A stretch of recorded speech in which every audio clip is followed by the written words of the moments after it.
Oi pessoal, estou aqui para gravar a aula para vocês do nosso primeiro encontro, para que vocês se preparem para o nosso próximo momento, para a nossa próxima aula.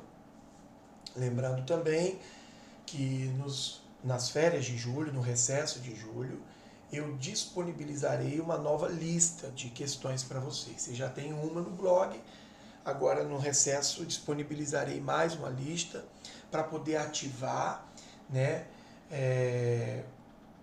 a mente de vocês, a memória de vocês em relação àquilo que nós já vimos, para que vocês estejam mais preparados para o nosso próximo contato, para a nossa próxima reunião. Tudo bem? Adequação vocabular e processos semânticos. Lembrando que esse assunto, adequação vocabular, é extremamente importante, não só para as questões de interpretação dos vestibulares, como também para a redação de vocês. Reparem bem, a escolha de um vocabulário adequado está diretamente relacionada à situação de enunciação. Quer dizer, quem está enunciando, o que está enunciando e para quem. Além dessas informações, tem também a questão do gênero. Há também a questão do gênero. O gênero textual determina, muitas vezes, o tipo, o nível de linguagem que você tem que utilizar. Por exemplo, você pode falar de um mesmo tema num artigo de opinião e numa notícia. São gêneros diferentes que exigem procedimentos linguísticos diferentes. E outra coisa que eu vou dizer a vocês, além da questão da enunciação e do próprio gênero textual, a escolha de um vocabulário tem muito a ver com as relações que se estabelecem internamente dentro de um enunciado. E nós vamos falar disso nos exemplos que nós teremos daqui para frente, tá? Então, a escolha de palavras mais adequadas a cada situação de comunicação é um dos fatores que mais contribuem para uma mensagem perfeita. Eu fiz um teste aqui, né? Eu montei aqui dois exemplos, em que no primeiro eu fiquei muito à vontade, não me preocupei muito com a seleção do vocabulário. No segundo exemplo, que está em azul, eu já procurei adequar um pouco mais o vocabulário ao contexto, à situação de enunciação, né, que eu imaginei existir. Então imagine, o uso das palavras certas para cada situação traz mais impacto e efeito para a mensagem. Deu para entender? Ok. Agora imagine eu dizendo: o emprego de palavras adequadas a cada ato comunicativo torna a mensagem mais expressiva e eficiente. Vocês percebem como isso agrega mais credibilidade àquilo que a gente diz? Reparem que eu substituí, a palavra uso pela palavra emprego. O adjetivo certas pelo adjetivo adequadas. Eu falei em impacto e efeito para a mensagem. Aqui eu substituí por mensagem mais expressiva e eficiente. Olha que bacana. Quer dizer, você agrega, obviamente, mais credibilidade quando você demonstra maior controle, maior domínio de vocabulário. É claro que para que nós possamos escolher, nós temos que ter repertório, experiência de leitura, nível de leitura, escolarização, tudo isso ajuda muito, contribui muito para que o indivíduo tenha um repertório maior, um acervo maior de palavras, Então vamos falar de precisão. Você tem que entender que ser preciso, antes de mais nada, é saber os significados das palavras. Nós temos aí, o juiz acatou uma ação. Acatar significa obedecer. A pessoa não foi muito feliz. Não deveria ser acatar, deveria ser acolher. Repare como que a substituição de uma palavra por outra torna tudo mais claro, e mais eficiente. Reparem que também temos a questão da adequação orientada pelas sutilezas. Às vezes, grosso modo, uma palavra vai substituir a outra. Mas se você prestar atenção, existem sutilezas de sentido que vão orientar a sua escolha por uma em detrimento de outra. Essas sutilezas de sentido precisam ser consideradas dentro do enunciado, porque uma mesma palavra num enunciado, às vezes, não fica tão bem em outro. Olha só, nesta empresa ele assume a posição de gerente. Por que não ocupa a posição de gerente? Prefiro praticar uma atividade mais coerente com o meu curso. Reparem que praticar é um verbo que se relaciona bem com a ideia de atividade. Só que a atividade aqui não é atividade física, né? Melhor que praticar aqui seria exercer. Prefiro exercer uma atividade mais coerente com o meu curso. Tá vendo? Da mesma forma, ele criou uma bela música. A relação entre o verbo criou e o seu complemento aqui, ó, não é muito bacana, né? Não é muito adequada, não é muito precisa. Por quê? Porque criar música, tudo bem, eu entendo o que isso quer dizer, mas existe um verbo mais preciso, mais exato para isso, né? O ato de criar uma música é compor. Então, por que não usar o verbo compor em vez de criar? Entendem? Ele empregou uma postura inadequada. Por que não substituir empregou por adotou? Vocês entendem? São verbos que, grosso modo, poderiam ser utilizados, esses que estão em vermelho, nesses enunciados. Mas observando bem o sentido e as relações estabelecidas dentro do enunciado, e considerando, claro, obviamente, seus propósitos comunicativos, a situação, o grau de formalidade exigido, claro que uma substituição pode fazer toda a diferença, né? O governo levou a inclusão digital às pessoas mais carentes. Tá vendo? Tá certo, tá? Eu entendo o que isso quer dizer. Mas se eu disser que o governo promoveu a inclusão digital, eu estou dizendo que ele não só levou, né? Ele fez acontecer, ele realizou. A figuração pode ser um problema de imprecisão vocabular. Palavras de sentido figurado, muitas vezes são inevitáveis, mas em algumas situações elas agregam mais informalidade. A gente tem que ter cuidado, principalmente com os verbos. Os dados dizem que o problema persiste. Por que não substituir dados por... Aliás, por que não substituir dizem por indicam, revelam, né? A problemática brotou de uma investigação. Por que não substituir brotou por surgiu? Não é nenhuma semente, né, germinando. Vocês entendem? Então, o sentido figurado dos verbos muitas vezes agrega informalidade e nem sempre a gente quer isso, né? O gramático Sérgio Nogueira, o especialista Sérgio Nogueira, ele sugere alguns pares de palavras que muitos consideram palavras sinônimas, às vezes podem ser e às vezes não, né? Então ele pede para que fiquemos atentos. Por exemplo, render ou custar. Literalmente, render significa bônus, custar significa ônus, né? Não significa, mas envolve. Render envolve bônus, bonificação, lucro, vantagem, vamos dizer assim. E custar, prejuízo, né? Então, entenda o seguinte. A nudez rendeu-lhe um processo. Nudez rendeu-lhe um processo é algo negativo, uma pessoa sendo processada, né? Melhor é custou-lhe um processo. Quero deixar claro aqui que muitas dessas expressões já perderam na prática o seu sentido literal e muitos não prestam atenção nisso. Aconteceu, por exemplo, com uma palavra, o verbo embarcar. Embarcar significa entrar num barco, mas você também embarca num avião, você também embarca num ônibus, mas aí você tem uma justificativa plausível. Não existe um verbo correspondente para substituir o embarcar, a não ser que você diga entrou no ônibus, entrou no avião, né? Agora, no caso de render e custar, se eu tenho as duas, né, por que não usar a palavra mais exata, mais precisa dentro daquele enunciado, não é? Arruinado ou destruído? Você tem que entender que arruinado é muito mais que destruído. O incêndio deixou o aeroporto totalmente arruinado? Não, deixou o aeroporto destruído. A destruição pode arruinar né? Mas você tem que entender que o arruinado é o processo final, diria, né? Seria a fase final. Aliás, seria um resultado de uma destruição irremediável, vamos dizer assim, né? Ou uma destruição em grande escala. Ter ou possuir. Ter e possuir são sinônimos, mas nem sempre o possuir pode entrar no lugar do ter. Por exemplo, esta casa possui 3 quartos? Não, você possui uma casa.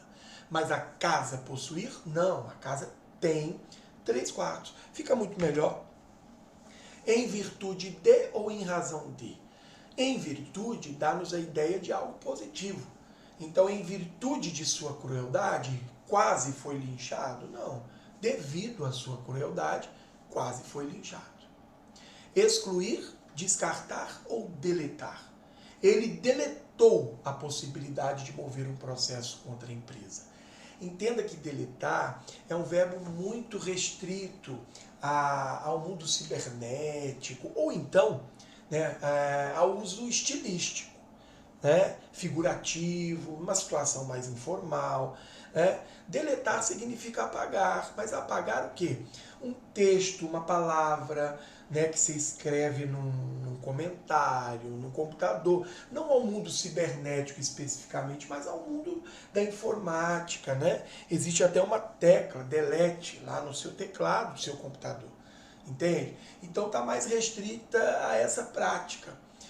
E não de maneira geral como sinônimo de apagar, né? Ou de excluir ou de descartar. Tudo bem?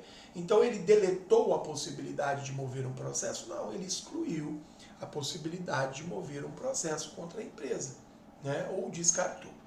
Tudo bem? Através de ou por meio de? Bom, literalmente através quer dizer de um lado a outro. Né? Por exemplo, eles se comunicavam através da vidraça. Aí tudo bem. Se você pode substituir o através de por meio de, por que não? Como eu disse, muitos já ignoram, né, esse detalhe, porque as expressões, aos poucos, com o uso, elas vão perdendo, algumas delas vão perdendo o seu sentido literal. Mas se você puder ser mais preciso, por que não? Né?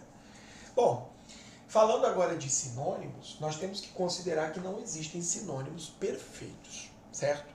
Quer dizer que as palavras são consideradas sinônimas porque têm um sentido aproximado, mas há palavras que ficam bem num determinado enunciado e não ficam bem em outro. Então temos que estar atentos a isso. Um exemplo é comida e alimento. Ninguém diz corra que o alimento está esfriando. Vão dizer corra que a comida está esfriando. Da mesma forma, você não doa 1 quilo de comida, você doa 1 quilo de alimento. Então, tudo depende do contexto e do enunciado em que aquela palavra está sendo inserida. Tá? Tudo bem? Perdão? Sinônimos e falsos sinônimos. Então, eu tenho aí algumas perguntas a fazer a vocês. Qual é a diferença entre algo possível e algo provável? Possível e provável são considerados sinônimos, são termos sinônimos. Mas você tem que entender que há uma nuance aí. Provável é algo muito mais possível. Né? Lembre-se que a palavra provável está relacionada à prova. É aquilo que é possível de ser provado. É aquilo que pode ser comprovado, pode ser provado. Então, é muito mais possível. Qual é a diferença entre acidente e incidente? Né? Aí já não são mais sinônimos. São palavras de sentidos diferentes. O incidente, ele pode levar ao acidente, envolvendo danos. Né? Qual é a diferença entre inverter e reverter? Reverter é voltar ao que era e inverter é mudar para o oposto. Então não são palavras sinônimas. A sensibilidade, muitas vezes, é o que ajudará o comunicante a fazer a distinção. O uso de termos informais, formais e até de jargões está também condicionado a isso. Jargões são palavras, expressões que nós usamos em áreas profissionais específicas, né, que profissionais usam, né, no exercício da sua profissão. Eu tenho aí 3 níveis de linguagem, reparem bem. As doenças do coração estão entre as que mais matam brasileiros todos os anos. Então, você repara que a pessoa não ficou muito preocupada com a seleção do vocabulário, é mais informal. Agora, as disfunções cardíacas estão entre os males que mais atingem a população brasileira todos os anos. Você percebe que já houve uma preocupação maior com o vocabulário, um nível um pouco mais formal. Agora, as cardiopatias estão entre as patologias que mais vitimam brasileiros todos os anos. Nesse caso, já se aplicou termo técnico. Você percebe que a linguagem tende para um nível mais técnico. Fugir de palavras muito utilizadas, já desgastadas, também agrega qualidade ao texto. Isso não significa buscar termos pouco utilizados. É o que ocorre com a palavra fundamental. Fundamental é uma palavra que todo mundo usa, mas fundamental é sinônimo de imprescindível, de essencial, de indispensável. Analise a situação, analise o contexto, analise o enunciado e, se for possível, por que não fugir daquelas palavras que todo mundo usa, que já estão desgastadas? Não é verdade? Vamos lá? Coerência estilística. O que é coerência estilística? É você adequar a linguagem ao contexto, o nível de linguagem ao contexto e manter uma regularidade. Por exemplo, o ilustre advogado observou que sua petição não prosperaria, haja vista seu cliente ter enfiado o pé na jaca. Repare que a pessoa escolheu a palavra ilustre, né? Ilustre. Escolheu a palavra prosperar, o verbo prosperaria. Utilizou a expressão haja vista. Então a gente percebe que houve uma preocupação com a seleção do vocabulário. E aí termina usando uma expressão idiomática, enfiar o pé na jaca. Ou seja, há aqui uma desproporção, um desnível, vamos dizer assim, o que configura incoerência estilística. Tudo bem, meninos? Bem, falando em expressão idiomática, eu apresento para vocês algumas aí. Expressões idiomáticas, gente, não são como provérbios populares. Os provérbios são sentenças completas que transmitem um ensinamento, uma reflexão, As expressões, o próprio nome já diz, são expressões que compõem os enunciados e que caracterizam a linguagem como informal. Elas são usadas em sentido figurado, são expressões usadas em sentido figurado e que representam acontecimentos, procedimentos, ações, atitudes. Por exemplo, acertar na mosca, bater as botas, lavar as mãos, pôr minhoca na cabeça, enfiar o pé na jaca, pendurar as chuteiras. Elas são usadas geralmente na oralidade e em situações bem corriqueiras, bem informais. Tudo bem? Beleza?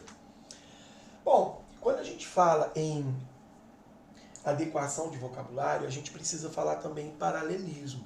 O que é o paralelismo? É a harmonização dos enunciados, buscando a correspondência entre palavras, estruturas, sons e sentidos. Para vocês entenderem melhor, olha só, vamos começar com o paralelismo morfológico. Estabelece harmonia entre as classes gramaticais numa sequência. Exemplo, da não observância do paralelismo.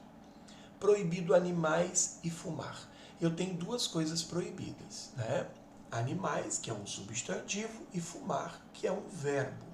Se são dois elementos de igual valor hierárquico, ligados por uma conjunção aditiva, por que não usar a mesma classe gramatical? Proibido entrar com animais e fumar no recinto. Então, dois verbos indicando o que está proibido. Exemplo, muitos fazem a vida nas drogas, no roubo e se prostituindo. Reparem aqui que eu tenho uma sequência com dois substantivos e um verbo. Por que não três substantivos? Muitos fazem a vida nas drogas, no roubo e na prostituição. Por quê? Porque esses três elementos ocupam, exercem a mesma função nessa enumeração. Então não tem por que eu não adequá-los, eu não apresentá-los harmoniosamente, melhor dizendo. Sua saída se deve a mágoas, humilhações, ressentimentos e a agressores. Reparem que eu tenho de fato 4 substantivos, só que 3 deles são substantivos abstratos e agressores é um substantivo concreto. Por que não transformar agressores em agressões? Sua saída se deve a mágoas, humilhações, ressentimentos e a agressões de pessoas que tanto pretendiam ocupar seu cargo. Fica perfeito, né? Então, precisamos entender o seguinte. Dentro de uma função sintática com mais de um núcleo, as classes gramaticais podem ser harmonizadas. Existe também o paralelismo sintático e o paralelismo semântico. Reparem, por exemplo, o que é o paralelismo sintático, ou a falta dele aqui no exemplo, né? As agências abertas estarão funcionando. De que maneira? Com algumas medidas preventivas. Vocês estão vendo que isso daqui é um adjunto adverbial? E higienizadas constantemente. Por que não? Se são 2 adjuntos adverbiais, né, numa sequência, por que não utilizar harmonicamente esses 2 adjuntos adverbiais, tentando adequá-los, tentando equipará-los? Né?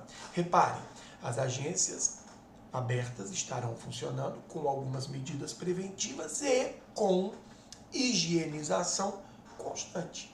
2 adjuntos adverbiais ligados por um conectivo. A empresa promete. Promete o quê? Vamos lá.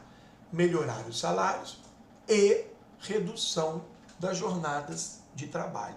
Repararam isso? Promete 2 coisas, né? A primeira, o objeto direto, vem representado por uma oração, melhorar os salários. No segundo caso, eu tenho um substantivo como núcleo. Por que não transformar esse substantivo também num verbo? A empresa promete melhorar os salários e reduzir as jornadas de trabalho. A preservação do meio ambiente representa não só um dever de cidadania, e é para que o planeta sobreviva. Eu fiz questão de colocar esta frase porque o não só nos estimula a usar como também, né? Olha que legal. A preservação do meio ambiente representa não só um dever de cidadania, como também a sobrevivência do planeta. Olha como fica melhor. Essas expressões, não só, mas também, ou como também, por um lado, por outro, quanto mais, tanto quanto, elas nos ajudam a garantir o paralelismo. Elas nos ajudam a harmonizar nossos enunciados dentro das nossas redações, né? Repare o que acontece aqui, ó. Não só corrigiu os seus erros, mas também ajudou o seu grupo de estudos. Repare que depois de não só e de mais também, nós temos 2 estruturas totalmente simétricas, né? Ou seja, elas se organizaram da mesma forma. Um verbo com sujeito oculto no passado, verbo com sujeito oculto no passado e o complemento desse verbo, os seus erros e aqui o seu grupo de estudos, que é o objeto direto. Então, estruturalmente, as orações são iguais. Estão vendo? Outro exemplo de quebra de paralelismo sintático. Os clubes buscam a expansão do número de associados, bem como a redução de gastos com publicidade, né, gente? Expansão de um lado, redução do outro. Aí nós temos um exemplo da Mafalda, a mãe da Mafalda, se utilizando de uma sequência em que se garantiu o paralelismo. Repare, mãe, por que a gente está no mundo? E a mãe diz, para trabalhar, para nos amar, para fazer deste mundo um mundo melhor. Estão vendo? 3 estruturas oracionais semelhantes, vamos dizer assim. O paralelismo é um dos caracterizadores dos provérbios populares. Gente, vocês têm que entender o seguinte, que provérbio popular é um gênero textual. E os gêneros textuais, eles precisam ser caracterizados. Estruturalmente, linguisticamente, é importante que a gente tenha essas noções. Os provérbios têm 2 características muito marcantes. Uma é a ausência do conectivo. Não estou dizendo que isso seja obrigatório, que em todos os casos isso aconteça, mas geralmente o conectivo não aparece entre as orações, na composição, na construção de um provérbio. Por quê?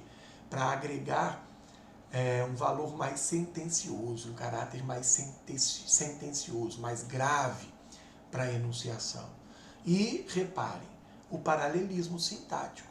Vocês perceberam que sintaticamente, estruturalmente, as orações são iguais? A palavra é prata, o silêncio é ouro. Os sábios não dizem o que sabem, os tolos não sabem o que dizem. Perceberam a semelhança? Aí nós temos uma questão. Empolgado com o Rio, presidente do UFC prevê abrir escritório no Brasil e evento na Rocinha. Olha que interessante. Presidente do UFC prevê o quê? Nós vamos encontrar, então, dois segmentos funcionando como objeto direto, porque o prever é verbo. O primeiro segmento, abrir escritório do Brasil, é oracional. O segundo, evento na Rocinha, tem como núcleo um substantivo. Está vendo aqui? Então, não está harmonizado, né? Não há essa regularidade, essa harmonia. Então, qual seria a alternativa que corrige a falha de paralelismo? Repare que a nossa resposta vai estar na letra D. Presidente do UFC prevê abrir escritório no Brasil e realizar evento na Rocinha. Percebeu? O verbo prever pede objeto direto e aparecem dois segmentos como objeto direto. E os dois são oracionais, porque apresentam verbos. Aí sim ficou bem melhor, né? Paralelismo semântico. O que é o paralelismo semântico? Diz respeito ao encadeamento de ideias comparáveis entre si, formando uma unidade de sentido. Eu vou dar um exemplo para vocês aqui, olha, da quebra do paralelismo semântico. Vamos focar aqui neste exemplo. Ó. A diferença entre os alunos e as carteiras disponíveis na sala é muito grande. Repare que alunos e carteiras não são comparáveis entre si. A diferença entre os alunos e as carteiras na sala de aula, pense nisso. Qual é a diferença entre alunos e carteiras? Eles são humanos e elas não são humanas? É isso? Qual que é a diferença final? Né? Na verdade, nós não estamos falando da diferença entre alunos e carteiras especificamente. Nós estamos falando da diferença entre o número de alunos e o número de carteiras. Aqui nós temos um exemplo de paralelismo, de quebra de paralelismo proposital, executada aqui pelo Machado de Assis para produzir um efeito expressivo no seu texto. Ó. Marcela amou-me durante 15 meses e 11 contos de réis. Você entende que 15 meses é tempo, 11 contos de réis é valor, não são comparáveis entre si. Na verdade, o Machado de Assis faz isso de propósito para dar a ideia de que Marcela só o amou enquanto ele teve dinheiro, enquanto ele tinha dinheiro. Né? Tudo bem? Aí nós temos um exemplo de uma publicidade fake, né? Ela não chegou a circular, né? É alguma atividade, algum exercício que foi parar no desencanes.com, onde nós encontramos publicidades que foram proibidas de circular, ou atividades de alunos de cursos de publicidade. Essa, por exemplo, ela é medonha, porque ela é carregada de preconceito, né? Mas não é isso que nos interessa. Eu quero que vocês prestem atenção nesta relação. Ó. Amor eterno a partir de R$1. A estratégia que o autor usou foi criar uma reação de surpresa no leitor. Essa associação, né, entre o sentimento e o valor. O sentimento sendo precificado cria uma incoerência, um desajuste do qual emerge o sentido pretendido. Tá? Tudo bem? Mas é medonho isso aí, condenável, né? Em vários aspectos. Muito bem, nós temos aí um outro exemplo de paralelismo semântico. O olhar também precisa aprender a enxergar. Há uma historinha adorável contada por Eduardo Galeano, escritor uruguaio, que diz que um pai, morador lá do interior do país, levou seu filho até a beira do mar. O menino nunca tinha visto aquela massa de água infinita. Os dois pararam sobre um morro. O menino, segurando a mão do pai, disse a ele: Pai, me ajude a olhar. Pode parecer uma espécie de fantasia, mas deve ser a exata verdade, representando a sensação de faltarem não só palavras, mas também capacidade para entender o que é que estava se passando ali. Agora imagine o que se passa quando qualquer um de nós para diante de uma grande obra de arte visual.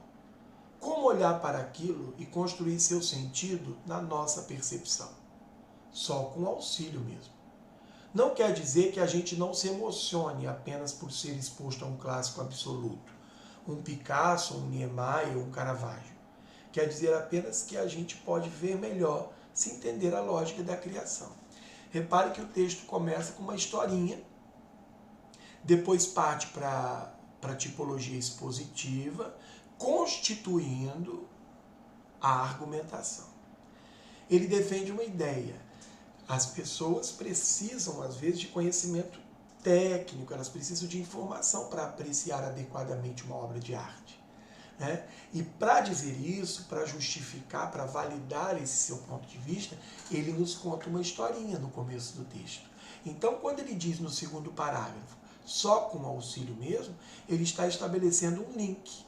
Ele está resgatando a história que ele contou, né? Inserindo-a no segundo parágrafo para que ela funcione como uma justificativa, como uma comprovação, como uma argumentação, né?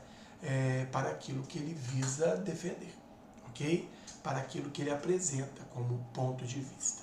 Então é importante você entender que paralelismo semântico é a relação entre as ideias, é a repetição, é a reinstauração de uma ideia, ou uma relação harmoniosa que se dá entre as ideias, de modo a se constituir uma unidade de sentido, né? Um todo significativo. Tudo bem? Beleza? Nas cantigas trovadorescas, o paralelismo, né, a repetição, a reincidência, seja o paralelismo morfológico, seja o paralelismo sintático, seja o paralelismo semântico, é algo muito recorrente, é algo muito marcante, né? Nós temos aí também um poema muito bacana, em que ocorre o paralelismo.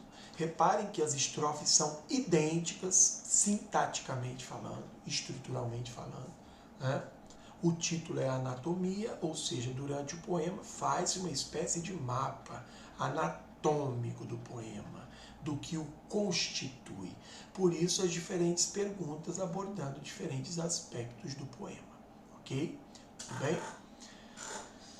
E aí nós temos um exemplo de tirinha em que o paralelismo sintático ajuda a promover o humor. Repare que o gato diz: lamento, mas esta é a lei da selva. De repente o telhado se rompe e o rato diz lá de cima: lamento, mas esta é a lei da gravidade.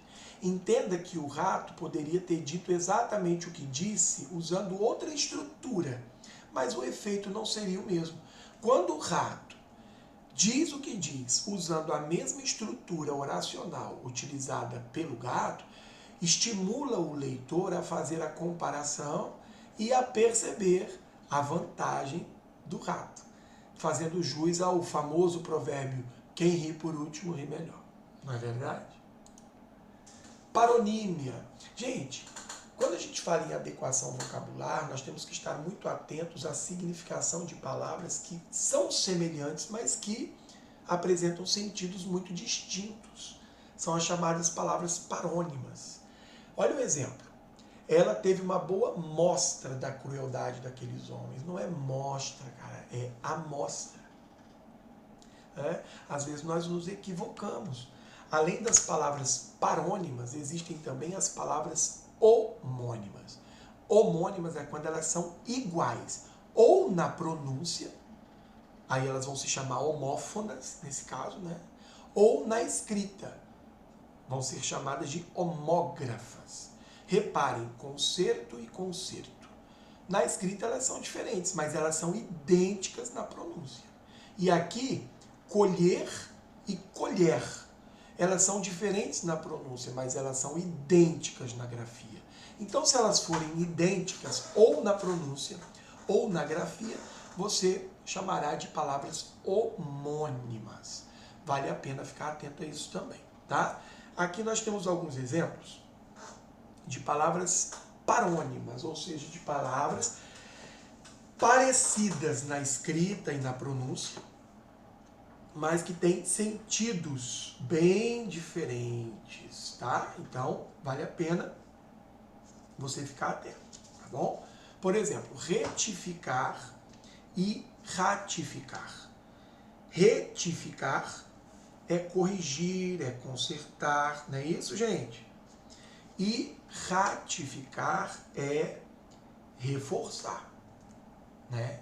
Validar, reforçar, comprovar, confirmar. Eminente quer dizer que se destaca pela altura, proeminente, o que se destaca pela qualidade. E iminente é o que está prestes a acontecer. Infringir é desrespeitar uma lei, por exemplo, né? Desobedecer uma lei. E infligir, aplicar, por exemplo, uma pena.